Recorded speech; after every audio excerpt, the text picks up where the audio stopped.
Student, corona की महामारी के कारण से हम लोग विद्यालय नहीं आ सकते हैं, इसलिए ये व्यवस्था की गई है कि आपको ऑनलाइन पढ़ाया जाए ताकि आप घर बैठे भी स्कूल का आनंद ले सकें और पढ़ाई का कोई व्यवधान नहीं हो। तो फिजिक्स में सबसे पहले अपन पढ़ते हैं। मैं Vinod Kumar Suthar government senior secondary school Chitri से बोल रहा हूँ, भौतिक विज्ञान व्याख्याता हूँ। तो हम सबसे पहले शुरू करते हैं पहला अध्याय विद्युत क्षेत्र। विद्युत क्षेत्र को पढ़ने के लिए हमें सबसे पहले आवश्यकता पड़ती है आवेश की। आवेश क्या है? आवेश को हमें जानना जरूरी है। आवेश के लिए हम कोई दो वस्तु आपस में रगड़ते हैं, जैसे अपन कंघे को बालों में रगड़ते हैं और कागज के टुकड़ों पर ले जाते हैं तो चिपक जाते हैं। तो एक प्रकार से ऐसा कोई आकर्षण बल पैदा हुआ। तो ये मेन चीज है जो विद्युत क्षेत्र पैदा करती है। तो आवेश सबसे पहले समझना है आवेश क्या है।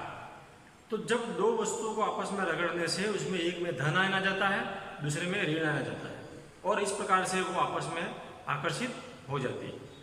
अगर दोनों वस्तुओं में अगर धन आयन आ जाता है तो प्रतिकर्षित होती है, और दोनों में ऋण आवेश आ जाता है तो वह प्रतिकर्षित हो जाती है। लेकिन विपरीत आवेश होते हैं तो वह आकर्षित होते हैं। तो आवेश की परिभाषा सिंपल सी है कि किसी वस्तु में का वह गुण जो किसी दूसरी वस्तु को आकर्षित कर सके या प्रतिकर्षित कर सके, ये जो गुण होता है वो उसके अंदर आवेश की निर्भरता को बताता है कि उसमें आवेश है। ठीक है। आवेश कितने प्रकार के हैं ये भी हमें मालूम पड़ गया है कि दो प्रकार के आवेश हैं, धनात्मक और ऋणात्मक। ठीक है। दो धन होंगे आपस में तो क्या होगा? प्रतिकर्षण। दो ऋण है तब भी प्रतिकर्षण है, लेकिन धन और ऋण है तो आकर्षण होगा। इस प्रकार से आवेश को हम एक स्थान से दूसरे स्थान तक भेज भी सकते हैं। तो आवेश को सबसे पहले पैदा करने का जो गुण है आवेश, वो सबसे पहला जो है वो है घर्षण बल से हम आवेश पैदा कर सकते हैं। ठीक है।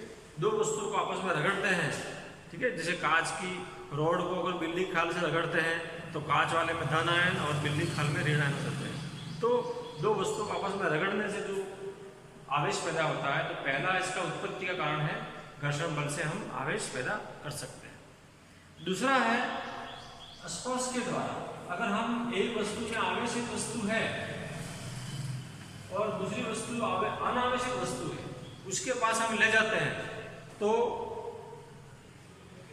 वो अनावेशित वस्तु भी आवेशित हो जाएगी, लेकिन स्पर्श कराना है। जैसे एक पॉजिटिव छड़ है, पॉजिटिव छड़ को अगर आप किसी भी निरावेशित गोले के पास, लोहे के गोले के चालक के गोले के पास ले जाते हैं और इसको टच करा देते हैं यहाँ तक, तो क्या होगा? तो ये इसमें भी सारा धन आवेश आ जाता है। तो स्पर्श के द्वारा भी हम एक आवेश है वो दूसरे आवेश में एक जगह से दूसरी जगह पर स्थानांतरित कर सकते हैं। तीसरी चीज है और वो है प्रेरण के द्वारा। प्रेरण के द्वारा, प्रेरण में क्या होता है? स्पर्श नहीं कराना हमको, लेकिन इसमें जो आवेशित वस्तु है उसका विपरीत आवेश पास वाली वस्तु में पैदा हो जाएगा। जैसे धन आवेशित वस्तु थी, आपके पास छड़ थी और एक गोला है निरावेशित है, उसके पास हम ले गए तो धन आवेश के कारण से क्या होगा? ये वो निरावेशित है, लेकिन निरावेशित है उसके अंदर जितने धन होते हैं उतने ऋण होते हैं, इसलिए निरावेशित कहलाता है। तो जैसे ही हम इस धन आवेश छड़ को किसी आवेश के पास ले जाते हैं तो उसके आसपास में धन, उसका ऑपोजिट आवेश, जैसे ये धन आवेश है तो ऋण आवेश इधर आ जाता है और धन आवेश प्रतिकर्षित होने के कारण से पीछे चला जाता है। ठीक है। तो इस प्रकार हम अगर इसको, इस गोले को भू संपर्कित कर देंगे, भू संपर्कित मतलब होता है कि इसमें जो आवेश पैदा हुआ है, जो अनावश्यक आवेश है वो पृथ्वी में चला जाएगा। तो अगर आप इस छड़ को इसके पास ले जाते हैं, आवेशित छड़ को, तो इसमें अगर धन आवेश है तो इसके इस साइड में ऋण आवेश पैदा होगा और विपरीत आवेश है वो धन आवेश। अब भू संपर्कित करने से क्या हुआ कि इसमें सारा जो धन आवेश था वो उधर चला गया और इस प्रकार से आप जब इसको हटा देते हैं तो सब पूरा ये आवेश, ये गोला है वो ऋण आवेशित बन गया। तो इस प्रकार से हम प्रेरण के द्वारा भी हम आवेश पैदा कर सकते हैं। ठीक है, अब है आवेश का मात्रक क्या है? आवेश का मात्रक है कूलॉम। आवेश का मात्रक क्या है? कूलॉम है। और इसको धारा में जब ये आता है तो धारा का सूत्र होता है कूलॉम बटे आवेश समय, कूलॉम बटे समय। तो इस प्रकार से हम इसकी विमा निकालनी है अगर आपको, तो विमा भी हम धारा का समय से गुणा करें, धारा की विमा और समय की विमा में, तो इसकी विमा में हम ज्ञात कर सकते हैं। ठीक है, तो आवेश है, इसका मतलब है कूलॉम। और कूलॉम जो आवेश होता है वो छोटे छोटे कणों से मिलकर बना होता है। कोई भी वस्तु है उसमें अगर आवेश है, इसके मतलब बहुत सारी चीज आवेश इसमें छोटे छोटे मूल आवेश में बना होता है। जैसे अनार में छोटे छोटे दाने होते हैं, वैसे ही प्रत्येक वस्तु के अंदर ये छोटे छोटे आवेशों से मिलकर ही बना होता है, इसलिए उसका एक मूल आवेश होता है। मूल आवेश का मान होता है 1.6 × 10⁻⁻90 कूलॉम। ठीक है, मूल आवेश का मान होता है 1.6 × 10⁻⁻19 कूलॉम। तो इस प्रकार से किसी चीज में 2 कूलॉम है और 4 कूलॉम है, किसी में +2 है, +-3 है, इस तरह से बहुत सारे हैं। लेकिन आवेश का जो मूल आवेश होता है इसका मान होता है 1.6 × 10⁻⁻19। ये इसका मान है, वो हमें हमेशा याद रखना है, जो अगले सवालों में काम आएगा। अब आगे बढ़ते हैं हम। तो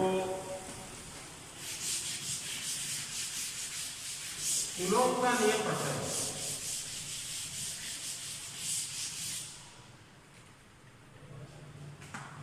कूलॉम का नियम में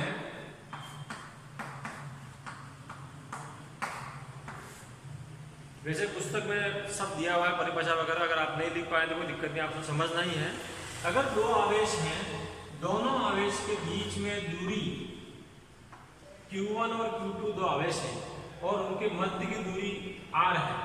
ठीक है, अभी अगर अपन एक पॉजिटिव लेते हैं एक नेगेटिव लेते हैं, तो अब उनके बीच में क्या होगा? आकर्षण बल लगेगा। अगर दोनों पॉजिटिव हैं या दोनों नेगेटिव हैं तो प्रतिकर्षण बल लगेगा। तो कूलॉम का नियम ने बताया कि 2 आवेशों के मध्य दूरी अगर R है तो उनके बीच लगने वाला जो बल, आकर्षण या प्रतिकर्षण, उनके गुणनफल के, आवेशों के गुणनफल के समानुपाती और उनकी बीच की दूरी के वर्ग के व्युत्क्रमानुपाती होता है। ये कूलॉम का नियम है। तो इन दोनों को शामिल करते हैं तो F बराबर आ जाएगा Q1 Q2 बटे R²। और इस प्रकार अगर अपन ये समानुपाती का चिन्ह हटा देते हैं तो ये कांस्टेंट लग जाएगा और ये कांस्टेंट होगा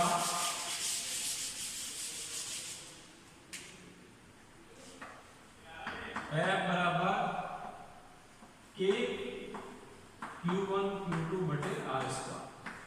यहाँ K स्थिरांक है जिसका मान 9 × 10⁹ न्यूटन कूलॉम स्क्वायर प्रति मीटर स्क्वायर होता है। तो इस K का मान है वो A भी होता है 1/4πε0, ये भी इसका मान है। और ε0 यहाँ पर पराविद्युतांक है, विद्युत का पराविद्युतांक, और उसका मान 8.8 10⁻⁻13 होता है 34। तो इस प्रकार से हम कूलॉम के नियम से भी दोनों के बीच में आवेश में कितना आकर्षण या प्रतिकर्षण बल लग रहा है वो हम ज्ञात कर सकते हैं इस सूत्र के माध्यम से। तो कूलॉम ने ये सूत्र प्रतिपादित किया और इसमें ये जो महत्वपूर्ण चीज है ε0। तो इस प्रकार से हम अगर ये कूलॉम का नियम से बहुत सारे सवाल भी आते हैं, Q और Q1 का मान रखना है और R का मान दिया हुआ है तो आपको इसमें बीच में बल निकालना है तो बल आप ज्ञात कर सकते हैं। और आज का इतना ही मैटर है कि आपको कूलॉम का नियम क्या है, विद्युत क्षेत्र कूलॉम आवेश किसे कहते हैं, ये आपको लिख करके मेरे को भेजना है। और शेष जो भाग है आगे का विद्युत